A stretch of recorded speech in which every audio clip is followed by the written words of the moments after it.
Bom dia, boa tarde e boa noite para você que está me assistindo, independente do horário. Meu nome é Isadora Adriane Soares e eu estou cursando o 5º período de Direito na Unifazam. Eu sou a Cíntia Barroso Cardinó, também cursando o 5º período na Faculdade Unifazam. O podcast é um projeto do trabalho de extensão, coordenado pela professora Beatriz Pinheiro, que é trazido aí na grade curricular do nosso curso. Bom, nosso convidado de hoje é o Arley Rodrigues Pereira Júnior. Ele é graduado em Direito pela Faculdade Raízes, em 2010. Ele tem especialização em Direito Penal e Processo Penal com carga horária de 370 horas pela Faculdade de Direito da Márcio de Jesus, em 2014. Ele tem especialização em Docência de Ensino Superior com carga horária de 400 horas na Faculdade Serra da Mesa, em 2015. Ele está cursando o mestrado em Sociedade, Tecnologia e Meio Ambiente no Centro Universitário de Anápolis, a Univangélica. Ele foi aprovado nos concursos para a Polícia Militar e Corpo de Bombeiros Militar de Goiás. E em 12 de julho de 2010, ele entrou para a Polícia Militar de Goiás, onde ele trabalha atualmente, exercendo a função de auxiliar da 3ª Seção da Polícia Judiciária Militar no comando de correções de disciplina. Ele é professor no programa de pós-graduação e extensão da Polícia Militar do Estado de Goiás e está ministrando a disciplina de Ciências Penais. E ele é professor de Direito Penal 3 e 4 no curso de Direito da Unifazam. O tema escolhido pelo nosso grupo, foi as medidas cautelares diversas à prisão, previstas aí no artigo 319 do Código de Processo Penal. Bom, primeiro, professor, eu quero te agradecer por você ter se disponibilizado para se encontrar com a gente para conversar sobre as medidas cautelares diversas da prisão. E a primeira pergunta que eu tenho para você é o que é esse pedido de medida cautelar? Bom, olá para você que está nos assistindo. Olá, Isadora, Cíntia. Eu fico, antes de responder o questionamento, muito lisonjeado pela lembrança, pelo convite para colaborar com vocês neste projeto de extensão que realmente é muito importante para todas as instituições de ensino superior e não seria diferente aqui para a Unifazam. Então eu registro aqui os meus sinceros agradecimentos e tenho certeza de que esta é uma data que ficará gravada para sempre na minha memória e no meu coração. Literalmente.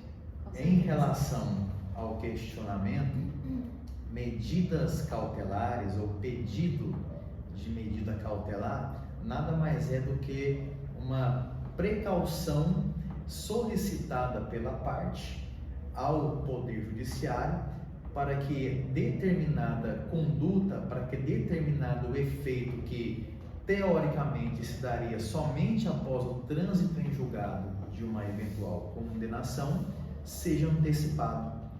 É como se, por exemplo, eu pedisse a você o seu carro emprestado e você me pedisse uma quantia em dinheiro como caução, como precaução nos casos de eventualmente eu perder ou até mesmo avariar o seu veículo. Então, isto é pedido de medida cautelar, uma antecipação de tutela, antecipação de um direito. E sobre essas medidas, tem várias espécies dela? Como é que é? Sim, são várias espécies trazidas pelo Código de Processo Penal, mais precisamente pelo artigo 319, são 9, sendo mais preciso para vocês. E como precaução, eu trouxe aqui o Código de Processo Penal para que fique esclarecido para vocês e para quem está nos assistindo também que medidas são essas. O inciso 1 do artigo 319 nos traz como primeira medida cautelar o comparecimento periódico em juízo. O que isso significa? Geralmente, de mês a mês, o sujeito deve comparecer no fórum do local de sua residência e, na prática, assinar um termo de comparecimento justificando as suas atividades. A partir do momento em que ele comparece e assina, ele atesta para o juiz que está exercendo apenas atividades lícitas e, de certa forma, também colaborando para a ilustração do fato, colaborando para o bom andamento ou do inquérito policial ou até mesmo do processo penal. Importante salientar que esta e as demais medidas que eu irei citar posteriormente são medidas diversas da prisão. O que isso quer dizer? Existem algumas espécies de prisão previstas no ordenamento jurídico brasileiro. A prisão pena, que é aquela imposta em razão de uma condenação definitiva. Temos a prisão em flagrante, que se dá quando o agente está cometendo o crime, acaba de cometê-lo, é perseguido logo após o cometimento, ou então logo após também encontrado com instrumentos ou objetos que façam presumir ser ele o autor da infração. E temos também duas espécies de prisão que são também medidas cautelares, que são a prisão preventiva e a prisão temporária. A prisão temporária tem lei específica, somente alguns crimes admitem a sua imposição. Ela tem tempo definido. Para crimes comuns, o prazo é de 30 dias, prorrogáveis por mais 30. Em casos de crime hediondos, a prisão temporária se dá num prazo de 90 dias, prorrogáveis também por igual período. E temos ainda a prisão preventiva, prevista no artigo 312 e 313 do Código de Processo Penal. Para que haja a decretação da prisão preventiva, que, como o próprio nome já diz, é uma prevenção para a realização de novos delitos, né? Na verdade, contra a realização de novos delitos, é preciso que alguns requisitos sejam cumpridos. Dentre eles, a verificação do perigo no libertatis, que significa o perigo de o agente continuar em liberdade, levando, ou melhor, colocando em risco o bom andamento da investigação ou do processo penal, da ordem pública, da ordem econômica. E também é preciso que haja o fumus commis delicti, que é a fumaça do cometimento do crime, ou seja, é necessária a comprovação da materialidade do delito. É necessário que se comprove que o crime realmente aconteceu. Pois bem, tanto prisão temporária como a prisão preventiva, como afirmamos anteriormente, são espécies também de medidas cautelares, são prisões cautelares. Porém, como no direito penal brasileiro a prisão, seja a pena ou medida cautelar, é a última ratio, a última razão, a última e mais grave das medidas, o artigo 319 nos trouxe aqui medidas diversas da prisão. Por isso, o capítulo 5 do Código de Processo Penal, mais precisamente no 319, no artigo 319, já vem nos elencando as medidas cautelares diversas da prisão, as que serão impostas primariamente em relação à privação da liberdade do agente. A segunda, então, falamos aqui um pouquinho sobre o comparecimento periódico em juízo. A segunda medida cautelar diversa da prisão é a proibição de acesso ou frequência a determinados lugares. Ora, se o agente cometeu algum delito em um bar, por exemplo, é claro que a sua frequência em ambientes similares, pode proporcionar uma reiteração desta conduta. Então, o juiz determina que ele fique proibido de frequentar, de acessar locais geralmente relacionados ao crime por ele anteriormente praticado.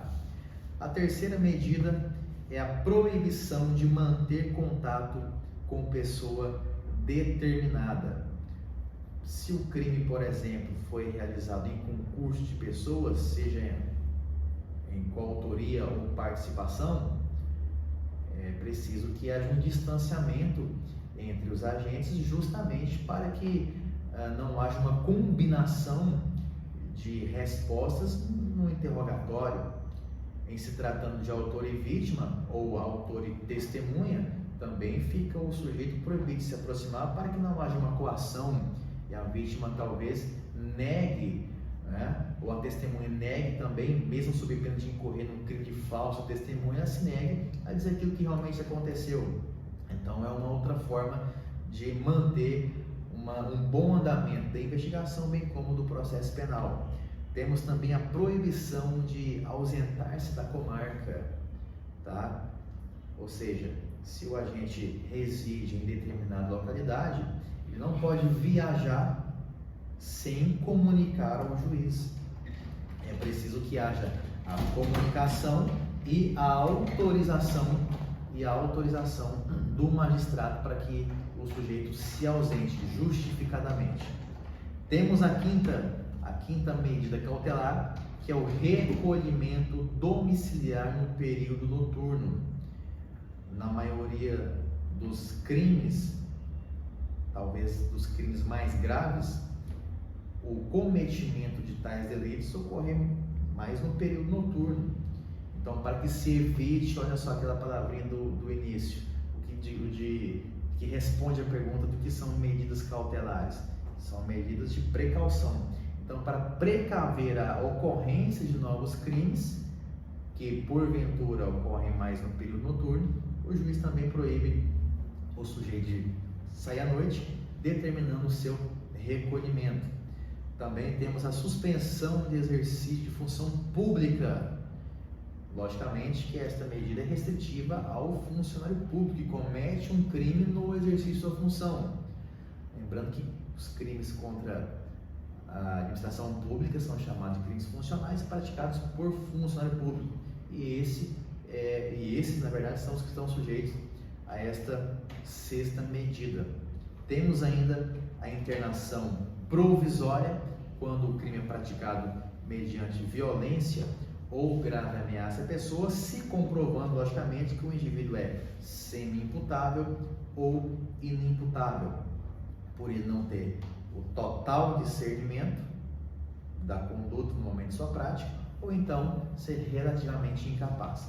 Temos ainda, Isadora, Cíntia e você que está nos ouvindo, a fiança. Algumas infrações penais admitem a liberdade provisória mediante o pagamento de fiança, que é uma quantia monetária paga pelo sujeito para que possa responder o processo em liberdade.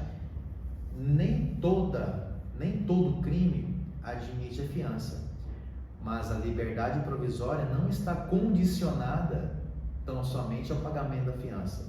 Pode ser, sim, que mesmo que um crime admita o pagamento da fiança, para que o sujeito seja livre provisoriamente, o juiz pode muito bem conceder tal liberdade sem este pagamento. E por fim, temos ainda a monitoração eletrônica, na qual o indivíduo é monitorado através do uso de uma tornozeleira eletrônica, né, que tem sinal de satélite. Então os agentes de segurança conseguem fiscalizar os locais por onde o agente passa, e em razão deste monitoramento, desta fiscalização, o sujeito se sente coagido em praticar novos crimes. Mais uma vez, estamos diante de uma precaução para a prática de novos crimes. Então, são essas as medidas cautelares previstas no artigo 319 do Código de Processo Penal. Bom, então, quando que essas medidas podem ser aplicadas? Desde o início da investigação criminal até o trânsito em julgado da sentença penal condenatória.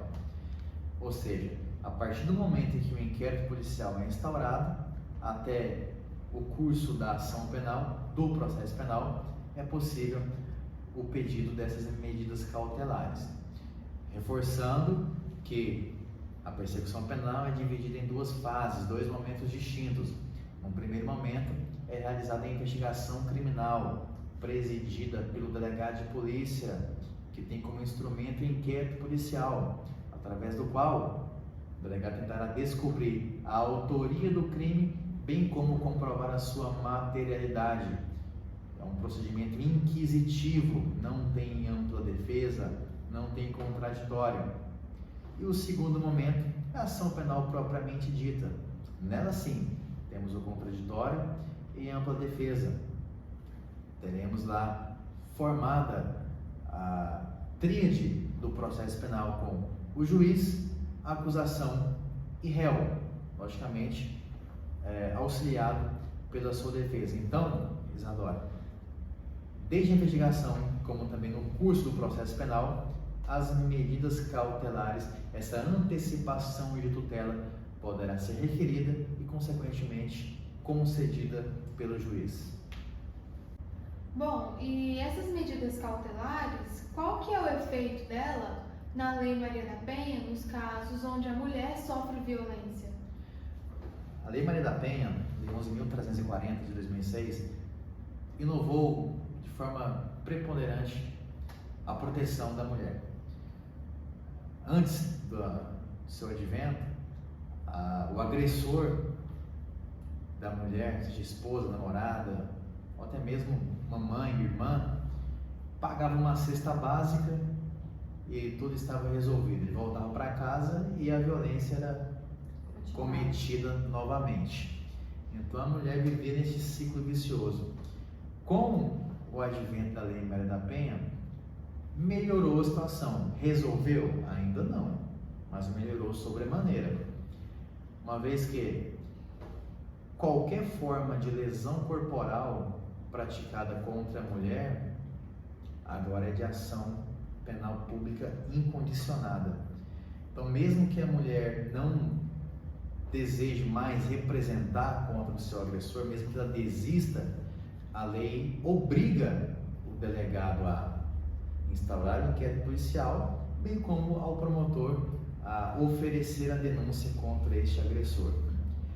E existem, sim, medidas previstas na Lei Maria da Penha que são, inclusive, semelhantes àquelas previstas também no Código de Processo Penal.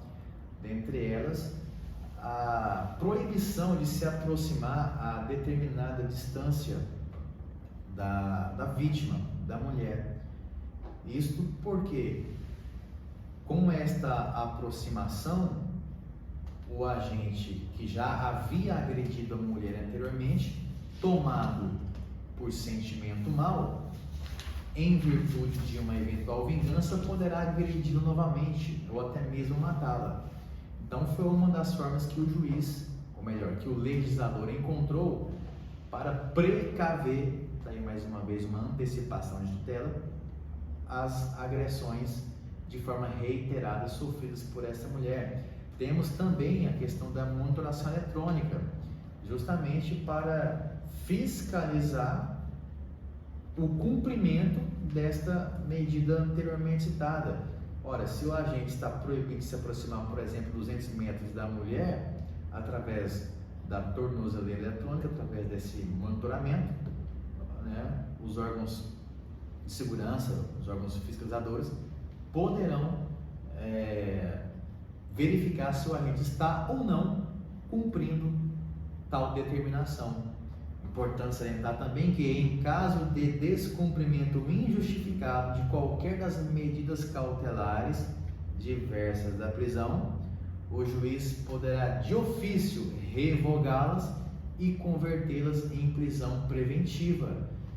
Como eu disse, a prisão preventiva continua sendo espécie de medida cautelar, porém mais gravosa, e em razão do descumprimento de medidas mais amenas, esta grave, a prisão, a restrição da liberdade, poderá ser imposta pelo juiz.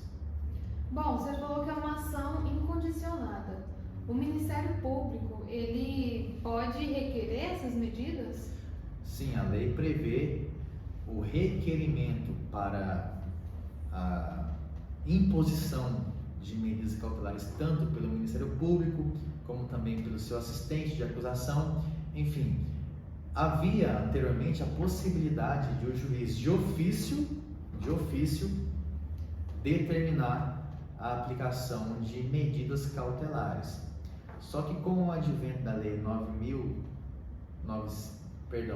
19.964 de 2019, que compõe o pacote anticrime, agora ficou restrita a atuação do juiz à aplicação das medidas cautelares ao requerimento do Ministério Público ou até mesmo da representação do delegado de polícia no caso de inquérito policial, no caso de investigação criminal.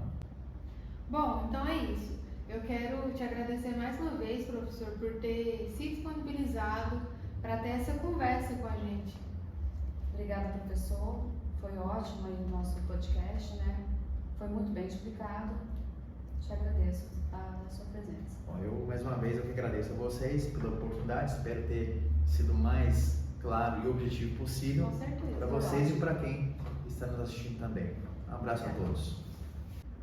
Bom, finalizando o nosso podcast, trouxemos aqui um caso concreto, né, que é o caso da Monique Medeiros, né, acusada pela morte do seu filho Henri Borel, no Rio de Janeiro.